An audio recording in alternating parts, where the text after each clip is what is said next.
वाहिगुरु जी का खालसा वाहिगुरु जी की फतेह। ऐसे जेड़े प्यार वाले अकाल पुरख वाहिगुरु दे प्रेमी नेमी भगत सूरमे जोधे बलकारी जेड़े गुरमुख हुंदे है साध संगत जी, उन्हां दा बहुत वड्डा पिछोकड़ हुंदा है ते बहुत जन्मां दी उन्हां दी अपनी भी भगती हुंदी है। संत बाबा जरनैल सिंह खालसा महापुरुषां दा जिहड़ा पिछोकड़ है, जिहड़ा उन्हां दे परिवार दा साध संगत जी, वो बैराड़ वंश दे नाल जुड़दा है। बैराड़ जिहड़ी वंश है, बैराड़ राय तो शुरू हुई है, जिहड़ा 15वीं शताब्दी दे विच बहुत प्रतापी बठिंडे दे इलाके दा राजा होया सी।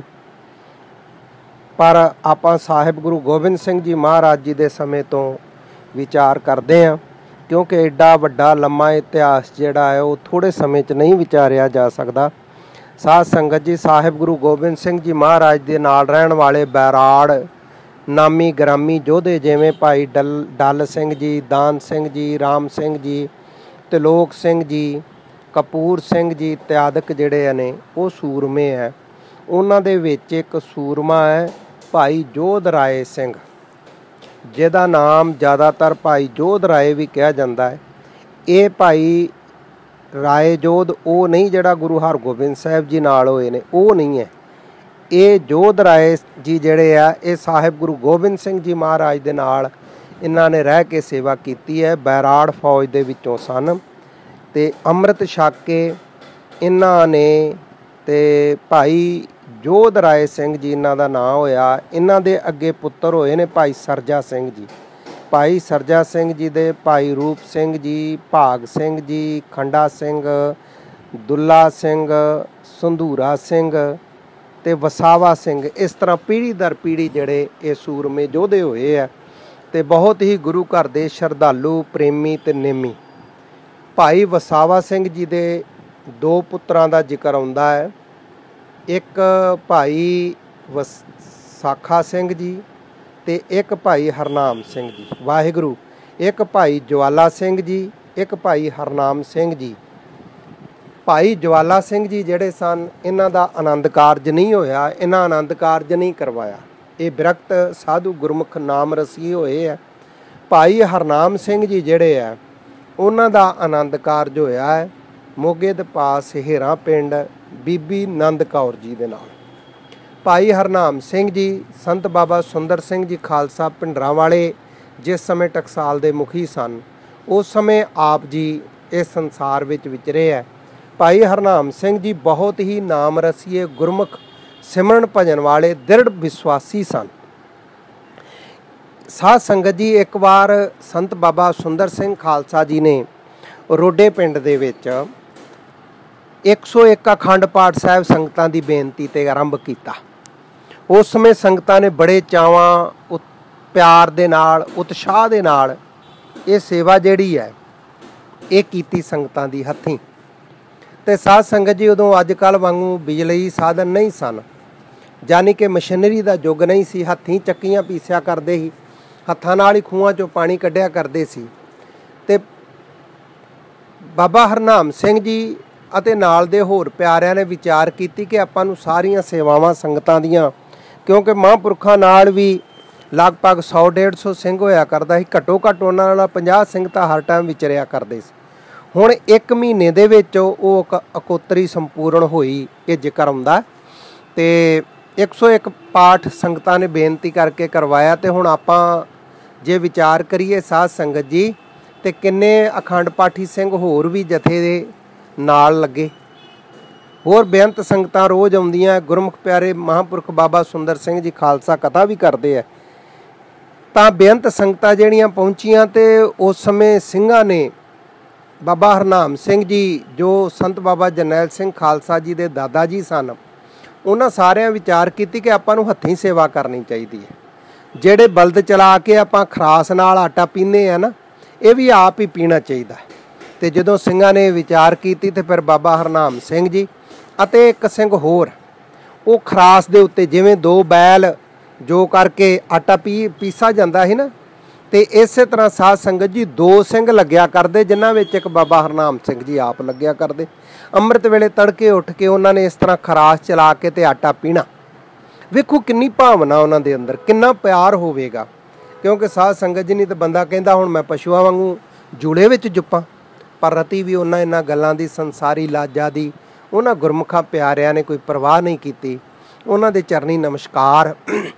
जिथे खरास नाल आटा पीसना, होर प्रशादे पकाउणे, दुध दी गजा, जल ढोना, जल छिड़क के सतगुरु गुरु ग्रंथ साहिब जी महाराज के प्रकाश अस्थान के दीवान की सफाई करनी, सारा कुछ ही इस तरह सेवावां करिया करनियां। ते वो अकोतरी जिहड़ी इस तरह भावना नाल प्रेम नाल सेवा करदियां होइयां जिहड़ी है ये समागम संपूर्ण होए। ते साध संगत जी बाबा हरनाम सिंह जी के गृह विखे पहला 2 सुपुत्र होए, वो दोवें ही चढ़ाई कर गए।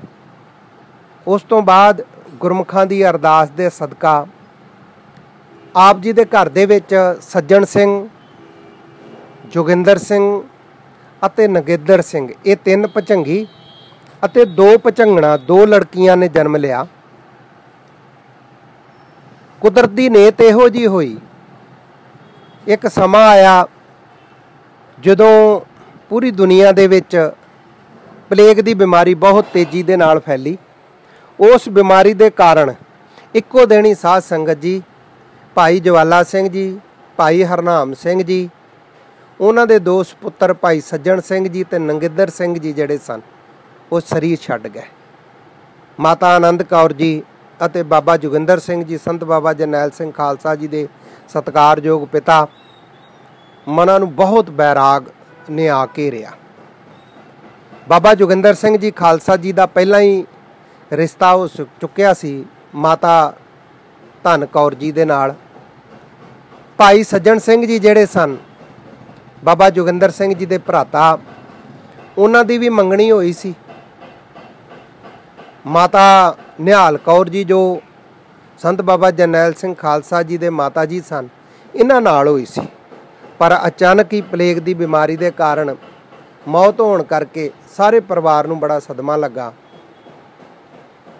इधर गालब कलां दे विच माता निहाल कौर जी भी अत्यंत बीत बैराग दे विच चले गए ते सदा ही सिमरन दे विच नाम विच लीन रहन लग पे। समा अपनी चाले चलदा गया। साध संगत जी बाबा किरपाल सिंह जी जिहड़े रोडे पिंड दे विच रहण वाले बड़े गुरमुख नाम रसीए महापुरुष सन।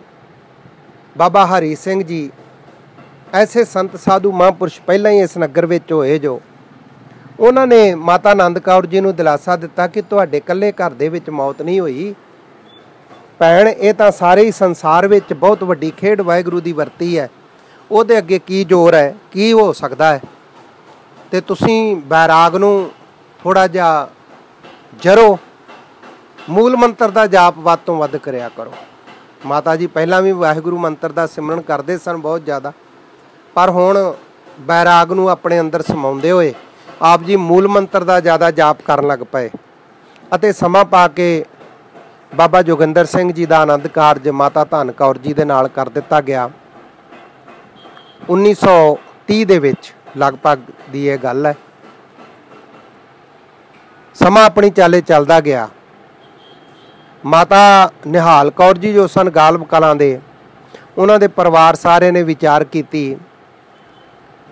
सारी पंचायत ने बैठ के विचार कीती कि भाई सज्जन सिंह जी तां चढ़ाई कर गए ने, उस परिवार विच केवल इक्को एक गुरमुख भाई जोगिंदर सिंह जी बचे ने, क्यों ना होवे आपां ये भी रिश्ता जिहड़ा उन्हां दे खानदान विच उन्हां दे भरा नाल होया सी, ये विआह उन्हां दे नाल कर दिता जावे। विचार करके सारे बाबा किरपाल सिंह जी जो सन उन्हां पास आए, जो साहिब गुरु हरगोबिंद साहिब सच्चे पातशाह जी दी पावन पवित्र पाक चरण छोह दे नाल पवित्र अस्थान है, उत्थों दे वो सेवादार सन, उत्थे सेवा करया करदे सन रोडे नगर दे विच ही। ते उत्थे आके उन्होंने उन्होंने बेनती की। उन्होंने कहा कि असीं सलाह करके दसांगे। उन्होंने फिर ये सलाह संत ज्ञानी गुरबचन सिंह खालसा महापुरुषां नाल कीती, उन्होंने बेनती की, क्योंकि उस समय वो टकसाल के मुखी सन। ये लगभग 1934-35 की गल है, 34 की गल है। तो उन्होंने संत बाबा गुरबचन सिंह खालसा जी नूं बेनती की। महापुरख दिव्य दृष्टि वाले ब्रह्म ज्ञानी जानी जान महापुरुषां ने ਹਾਂ ਵਿੱਚ ਹਾਂ ਮਿਲਾਉਂਦੇ ਹੋਏ ਬਾਬਾ ਕਿਰਪਾਲ ਸਿੰਘ ਜੀ ਨੂੰ ਕਿਹਾ ਕਿ ਤੁਸੀਂ ਮੇਰੇ ਵੱਲੋਂ ਮਾਤਾ ਆਨੰਦ ਕੌਰ ਜੀ ਜਿਹੜੇ ਨੇ ਬਾਬਾ ਜੋਗਿੰਦਰ ਸਿੰਘ ਜੀ ਦੇ ਮਾਤਾ ਜੀ, ਸੰਤ ਬਾਬਾ ਜਰਨੈਲ ਸਿੰਘ ਜੀ ਦੇ ਦਾਦੀ ਜੀ ਜੋ ਸਨ, ਉਹਨਾਂ ਦੇ ਪਰਥਾਏ ਮਹਾਂਪੁਰਖਾਂ ਨੇ ਕਿਹਾ ਕਿ ਤੁਸੀਂ ਮਾਤਾ ਆਨੰਦ ਕੌਰ ਨੂੰ ਸਾਡੇ ਵੱਲੋਂ ਬੇਨਤੀ ਕਰਿਓ, ਉਹ ਜ਼ਰੂਰ ਮੰਨ ਲੈਣਗੇ, ਟਾਲਣਗੇ ਨਹੀਂ, ਤੁਸੀਂ ਉਹਨਾਂ ਦੇ ਘਰ 'ਚ ਹੀ ਆਨੰਦ ਕਾਰਜ ਕਰੋ। ਇਸ ਤਰੀਕੇ ਨਾਲ ਬਾਬਾ ਜੋਗਿੰਦਰ ਸਿੰਘ ਜੀ ਦਾ ਦੂਸਰਾ ਆਨੰਦ ਕਾਰਜ ਹੋਇਆ। ਸਮਾਂ ਪਾ ਕੇ ਬਾਬਾ ਜੋਗਿੰਦਰ ਸਿੰਘ ਜੀ ਮਹਾਂਪੁਰਸ਼ਾਂ ਦੇ ਗ੍ਰਹਿ ਵਿਖੇ 7 ਪੁੱਤਰਾਂ ਨੇ ਜਨਮ ਲਿਆ। ਭਾਈ ਜਗੀਰ ਸਿੰਘ ਜੀ, ਜਗਜੀਤ ਸਿੰਘ ਜੀ, ਭਾਈ ਹਰਚਰਨ ਸਿੰਘ ਜੀ, ਜੁਗਰਾਜ ਸਿੰਘ ਜੀ, ਹਰਜੀਤ ਸਿੰਘ ਜੀ, ਇਹ ਮਾਤਾ ਧਨ ਕੌਰ ਜੀ ਦੇ ਸੁਪੁੱਤਰ ਸਨ। ਅਤੇ ਮਾਤਾ ਨਿਹਾਲ ਕੌਰ ਜੀ ਦੀ ਕੁੱਖੋਂ ਭਾਈ ਵੀਰ ਸਿੰਘ ਜੀ, ਬੀਬੀ ਇੰਦਰਜੀਤ ਕੌਰ ਅਤੇ ਸੰਤ ਬਾਬਾ ਜਰਨੈਲ ਸਿੰਘ ਖਾਲਸਾ ਜੀ ਨੇ 2 ਜੂਨ 1947 ਨੂੰ ਜਨਮ ਲੈਣਾ ਕੀਤਾ ਹੈ ਮਾਤਾ ਨਿਹਾਲ ਕੌਰ ਜੀ ਦੀ ਪਵਿੱਤਰ ਕੁੱਖੋਂ। ਇਸ ਤਰੀਕੇ ਨਾਲ ਬਾਬਾ ਜੋਗਿੰਦਰ ਸਿੰਘ ਖਾਲਸਾ ਜੀ ਦਾ ਇਹ ਪਰਿਵਾਰ ਵਧਣ ਫੁੱਲਣ ਲੱਗਾ। ਸਮੇਂ-ਸਮੇਂ 'ਤੇ ਸੰਗਤ ਦੇ ਨਗਰ ਵਿੱਚ ਇਕੱਠ ਹੋਣੇ, ਬਹੁਤ ਭਾਵਨਾ ਨਾਲ ਸਾਰਿਆਂ ਨੇ ਸੇਵਾ ਕਰਨੀ। ਬਾਬਾ ਜੋਗਿੰਦਰ ਸਿੰਘ ਖਾਲਸਾ ਜੀ ਜਿਹੜੇ ਬਹੁਤ ਹੀ ਸਤਿਗੁਰਾਂ ਦੇ ਪ੍ਰੇਮੀ, ਨੇਮੀ, ਨਾਮ ਰਸੀਏ ਗੁਰਮੁਖ ਸਨ, ਜਿਨ੍ਹਾਂ ਨੂੰ ਵਿਰਾਸਤ ਦੇ ਵਿੱਚ ਹੀ, ਪਿਛੋਕੜ ਦੇ ਵਿੱਚ ਤੋਂ ਹੀ ਬਹੁਤ ਹੀ ਪ੍ਰੇਮਾ ਭਗਤੀ ਦੀ ਪ੍ਰਾਪਤ ਹੋਈ, ਜਿਨ੍ਹਾਂ ਦੇ ਪਿਤਾ ਜੀ ਇੰਨੇ ਪਿਆਰ ਨਾਲ ਸੰਤ ਬਾਬਾ ਸੁੰਦਰ ਸਿੰਘ ਖਾਲਸਾ ਜੀ ਦੇ ਸਮੇਂ ਜਥੇ ਦੀ ਸੇਵਾ ਕਰਦੇ ਸਨ। ਤੇ ਗੁਰਮੁਖੋ ਉਹਨਾਂ ਨੂੰ ਇਹ ਵਿਰਾਸਤ ਦੇ ਵਿੱਚ ਦਾਤ ਮਿਲੀ। ਸੰਤ ਬਾਬਾ ਗੁਰਬਚਨ ਸਿੰਘ ਖਾਲਸਾ ਜੀ ਨਗਰ ਦੇ ਵਿੱਚ ਆਇਆ ਕਰਦੇ ਤਾਂ ਬੜੇ ਪਿਆਰ ਨਾਲ ਆਪ ਜੀ 1 ਮਹੀਨਾ ਸੇਵਾ ਕਰਿਆ ਕਰਦੇ। ਸੰਤ ਬਾਬਾ ਜਰਨੈਲ ਸਿੰਘ ਖਾਲਸਾ ਜੀ ਦਾ ਸੁਭਾਅ ਸ਼ੁਰੂ ਤੋਂ ਹੀ ਬਹੁਤ ਬਰਕਤ, ਬਹੁਤ ਪ੍ਰੇਮਮਈ, ਬੱਚਿਆਂ ਨਾਲ ਨਾ ਬਹੁਤਾ ਖੇਡਣਾ, ਹੱਸਣਾ, ਸਦਾ ਹੀ ਬੈਰਾਗ ਵਿੱਚ, ਪ੍ਰੇਮ ਵਿੱਚ ਰਹਿਣਾ। 2-3 ਸਾਲ ਦੀ ਅਵਸਥਾ ਮਾਤਾ ਆਨੰਦ ਕੌਰ ਜੀ ਭਾਵ ਆਪਣੀ ਦਾਦੀ ਜੀ ਨਾਲ ਬੈਠ ਕੇ ਕਿੰਨਾ ਸਮਾਂ ਚੌਂਕੜਾ ਮਾਰ ਕੇ ਮੂਲ ਮੰਤਰ ਦਾ ਜਾਪ ਕਰਦੇ ਰਹਿਣਾ। ਦਾਦੀ ਜੀ ਦੇ ਪਾਸੋਂ ਹੀ ਦਾਤ ਪ੍ਰਾਪਤ ਹੋਈ, ਮੂਲ ਮੰਤਰ ਦਾ ਜਾਪ ਉਹਨਾਂ ਨਾਲ ਮਿਲ ਕੇ ਕਰਨਾ। ਬੜੇ ਪਿਆਰ ਦੇ ਨਾਲ, ਸ਼ਰਧਾ ਭਾਵਨਾ ਦੇ ਨਾਲ ਸਮੇਂ ਦੀ ਚਾਲ ਚੱਲਦੇ ਗਏ। ਸਾਧ ਸੰਗਤ ਜੀ ਜਦੋਂ ਆਪ ਜੀ ਦੀ ਬਾਲਕ ਅਵਸਥਾ ਹੋਈ, 6-7 ਸਾਲ ਦੀ ਉਮਰ, ਆਪ ਜੀ ਨੂੰ ਉੱਥੋਂ ਦੇ ਪ੍ਰਾਇਮਰੀ ਸਕੂਲ ਦੇ ਵਿੱਚ ਦਾਖਲਾ ਦਿਵਾਇਆ ਗਿਆ। ਨਾਲ ਹੀ ਆਪ ਜੀ ਦੇ ਭਰਾ ਹਰਜੀਤ ਸਿੰਘ, ਉਹ ਵੀ ਸਕੂਲੇ ਜਾਂਦੇ ਹੁੰਦੇ ਸੀ, ਜਾ ਕੇ ਪੜ੍ਹਨਾ। ਬਹੁਤ ਜ਼ਿਆਦਾ ਹੁਸ਼ਿਆਰ, ਖੇਡਾਂ ਨਹੀਂ ਬਹੁਤੀਆਂ ਖੇਡਣੀਆਂ। ਆਪ ਜੀ ਦਾ ਸੁਭਾਅ ਸ਼ੁਰੂ ਤੋਂ ਹੀ ਜੰਗਜੂ, ਜੰਗ ਵਾਲਾ ਸੁਭਾਅ। ਇਹ ਨਹੀਂ ਕਿ ਲੜਿਆ ਕਰਦੇ ਸੀ ਪਚੰਗੀਆਂ ਨਾਲ, ਨਹੀਂ, ਜਿੱਦਬਾਜੀ ਦੇ ਨਾਲ, ਕੋਈ ਸ਼ਸਤਰ ਵਿੱਦਿਆ ਜਿਸ ਤਰ੍ਹਾਂ ਆਪਾਂ ਕਰਦੇ ਹਾਂ ਨਾ, ਗੱਤਕਾ ਖੇਡਦੇ ਹਾਂ, ਇਸ ਤਰ੍ਹਾਂ ਉਹਨਾਂ ਦਿਨਾਂ ਵਿੱਚ ਫੱਟੀ ਦੇ ਨਾਲ ਹੀ ਜੰਗ ਕਰਨੀ, ਫੱਟੀਆਂ ਪੜਾਉਣੀਆਂ ਆਪਸ ਦੇ ਵਿੱਚ, ਕਿਉਂਕਿ ਉਹਨਾਂ ਜ਼ਮਾਨਿਆਂ ਵਿੱਚ ਕਾਗਜ਼ਾਂ ਦੀ ਕਾਪੀਆਂ 'ਤੇ ਨਹੀਂ ਲਿਖਿਆ ਜਾਂਦਾ, ਫੱਟੀਆਂ 'ਤੇ ਹੀ ਲਿਖਿਆ ਜਾਂਦਾ ਹੁੰਦਾ ਸੀ। ਲਗਭਗ ਅਸੀਂ ਵੀ ਜਦੋਂ ਪੜ੍ਹੇ ਹਾਂ ਅਤੇ ਫੱਟੀਆਂ 'ਤੇ ਹੀ ਪੜ੍ਹਦੇ ਰਹੇ ਹਾਂ।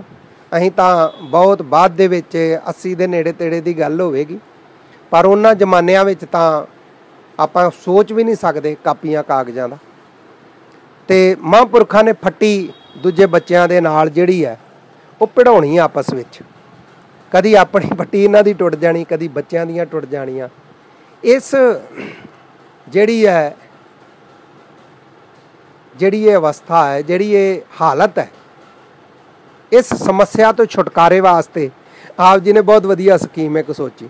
ਮਿਸਤਰੀ ਦੇ ਕੋਲੋਂ ਮੋਟੀ ਤੇ ਭਾਰੀ ਵੱਡੀ ਮਜ਼ਬੂਤ ਫੱਟੀ ਬਣਵਾ ਲਈ। ਹੁਣ ਸਾਰੇ ਬੱਚੇ ਕਤਰਾਉਣ ਲੱਗੇ ਆਪ ਜੀ ਦੇ ਪਾਸੋਂ। ਫੱਟੀ ਨਹੀਂ ਕੋਈ ਪੜ੍ਹਾਉਂਦਾ ਹੁੰਦਾ, ਆਪ ਜੀ ਦੇ ਨਾਲ ਜੰਗ, ਇਹ ਫੱਟੀ ਆਪਸ ਦੇ ਵਿੱਚ ਲੜਾਉਣੀ ਸਾਰਿਆਂ ਨੇ, ਕਿ ਜਿਹੜੇ ਲੜਾਉਂਦੇ ਸੀ ਉਹ ਸਾਰੇ ਕੰਨੀ ਕਤਰਾਉਣ ਲੱਗ ਪਏ, ਹਟ ਗਏ, ਕਿਉਂਕਿ ਫੱਟੀ ਟੁੱਟ ਜਾਂਦੀ ਸੀ। ਘਰੋਂ ਫਿਰ ਕੁੱਟ ਵੀ ਪੈਣੀ ਹੈ। ਇਸ ਵਾਸਤੇ ਆਪ ਜੀ ਐਸਾ ਸੁਭਾਅ, ਹੋਰ ਕੋਈ ਸ਼ਰਾਰਤਾਂ ਨਹੀਂ, ਕੋਈ ਬਹੁਤੀਆਂ ਖੇਡਾਂ ਨਹੀਂ, ਗੁੱਲੀ ਡੰਡਾ ਇਤਿਆਦਿ ਕੁਝ ਨਹੀਂ ਖੇਡਣਾ, ਸਦਾ ਨਾਮ ਸਿਮਰਨ ਬਾਣੀ ਦੇ ਵਿੱਚ ਲੀਨ ਰਹਿਣਾ। ਆਪਣੇ ਪਿਤਾ ਜੀ ਸਤਿਕਾਰਯੋਗ ਬਾਬਾ ਜੋਗਿੰਦਰ ਸਿੰਘ ਜੀ ਦੇ ਪਾਸੋਂ ਹੀ ਆਪ ਜੀ ਨੇ ਗੁਰਮਤਿ ਵਿੱਦਿਆ ਪ੍ਰਾਪਤ ਕਰਨੀ ਸ਼ੁਰੂ ਕੀਤੀ, ਕਿਉਂਕਿ ਬਾਬਾ ਜੋਗਿੰਦਰ ਸਿੰਘ ਜੀ ਖਾਲਸਾ ਜੀ ਜਿਹੜੇ ਸਨ, ਉਹਨਾਂ ਸਾਹਿਬ ਗੁਰੂ ਗ੍ਰੰਥ ਸਾਹਿਬ ਜੀ ਮਹਾਰਾਜ ਦੀ ਪੂਰੀ ਸੰਥਿਆ ਬਾਬਾ ਕਿਰਪਾਲ ਸਿੰਘ ਜੀ ਦੇ ਪਾਸੋਂ ਕੀਤੀ ਅਤੇ ਕਥਾ ਵੀ ਸਿੱਖੀ। ਗੁਰਪ੍ਰਤਾਪ ਸੂਰਜ ਗ੍ਰੰਥ ਦੀ, ਨਾਨਕ ਪ੍ਰਕਾਸ਼ ਦੀ ਆਪ ਜੀ ਪਿੰਡ ਵਿੱਚ ਕਥਾ ਕਰਦੇ ਹੀ ਰਹਿੰਦੇ ਹੁੰਦੇ ਸੀ। ਗੁਰੂ ਗ੍ਰੰਥ ਸਾਹਿਬ ਜੀ ਦੀ ਕਥਾ ਵੀ ਸਿੱਖੀ ਸੀ। ਆਪ ਜੀ ਮਹਾਨ ਵੱਡੇ ਵਿਦਵਾਨ ਵੀ ਸਨ ਅਤੇ ਬਹੁਤ ਵੱਡੇ ਮੋਰਚਿਆਂ ਵਿੱਚ ਪਹਿਲਾਂ ਵੀ ਆਪ ਜੀ ਨੇ ਹਿੱਸਾ ਲਿਆ। ਅਤੇ 1984 ਤੋਂ ਬਾਅਦ ਜਿਵੇਂ ਆਪ ਜੀ ਨੇ ਕੌਮ ਦੀ ਅਗਵਾਈ ਕੀਤੀ ਹੈ, ਉਹ ਤਾਂ ਸਾਰੇ ਹੀ ਆਪ ਜੀ ਜਾਣੂ। साध संगत जी, इस वास्ते उस विस्तार च ना जाइए। संत बाबा जरनैल सिंह खालसा जी महापुरुष स्कूल दे विच पढ़दे होए बहुत ही हुशियार, बहुत ही प्रेम नाल पढ़दे। पहली क्लास दे विच आप जी नूं पढ़ाउण वाले सत्कारयोग जिहड़े टीचर सन, अध्यापक सन, करमचंद जी बागे पुराणे तो सन। दूसरे भाई कृपाल सिंह जी ये नत्थेवाल तो सन, अते श्री भागराम जी ये अते श्री हेमराज जी चौथी जमात विच इन्हां ने आप जी नूं पढ़ाया। उस तो बाद कुछ समा आप जी पंजवीं ते छेवीं दे विच भी पढ़ते रहे ने। बहुत हुशियार सन। बाणी पढ़द्या होया, मूल मंत्र का जाप करद्या होया पिता जी की आग्या अनुसार आप जी दे विच मन में इन्ना प्रेम, बैराग, नाम रस दृढ़ होण लग पिया, क्योंकि पूर्वली कमाई सी। साध संगत जी, ये एक दिन की कमाई नाल नहीं हुंदा, ये जन्मां जन्मांतरां दीयां कमाईयां हुंदियां। संत बाबा जरनैल सिंह खालसा महापुरुष ब्रह्म ज्ञानी जो धुरों वरोसाए होए साहिब गुरु गोबिंद सिंह जी महाराज दे हजूरी सेवकां सिखां दे विचों, जिन्हां ने चमकौर साहिब जी की गढ़ी के बारे जिक्र करद्या होया दस्सिया सी कि इत्थे फलाना सिंह, इत्थे फलाना सिंह खड़ा सी। ते उदों ਸਿੰਘਾਂ ने सोचिया कि महापुरख भी नाल रहे आ, तां ही दस रहे ना सारा। ते एक ਸਿੰਘ ने पुछ लिया कि आप जी उदों कित्थे खड़े सी? ते महापुरख कहंदे चलो चलीए, नहीं तो शायद हो सकता है महापुरखों के बचन मूँहों निकल जाता असीं इत्थे खड़े सी। कई प्यारे इस वास्ते आप जी के बारे सोचते हैं कि आप जी भाई दया सिंह जी या भाई मान सिंह जी, इस तरह कई अंदाजे लाते हैं कि भाई मान सिंह जी जड़े हुए है साहिब गुरु गोबिंद सिंह जी महाराज नाल जड़े निकल के गढ़ी चों आए सन, वो स्वरूप सन अगे वाहिगुरू जानदा। सो साध संगत जी, मैं बेनती कर रहा सी कि धुरों जो अकाल पुरख वाहिगुरू ने अपने पासों गुरु गोबिंद सिंह जी महाराज अपनी हजूरी चों ही दमदमी टकसाल दे मुखी भेजदे ते ब्रह्म ज्ञानी हुंदे पिछले जन्मां दे, उन्हां दीयां बड़ियां कमाईयां हुंदियां। थोड़ी कमाई नहीं, वो पिछले जन्मां दे ही मुक्त हुंदे आ। जिस तरह बाबा ठाकुर सिंह जी महापुरुषां ने खुद दास नूं दस्सिया कि संत गुरबचन सिंह खालसा जी कहंदे ठाकुर सिंह तू पिछले जन्मां दा ही मुक्त है, केवल साडी सेवा करन लई आया। इस तरह संत बाबा जरनैल सिंह खालसा जी भी सन, वो भी हन, माफ़ी बख्शनी साध संगत जी। इस तरह संत बाबा जरनैल सिंह खालसा जी भी हैं।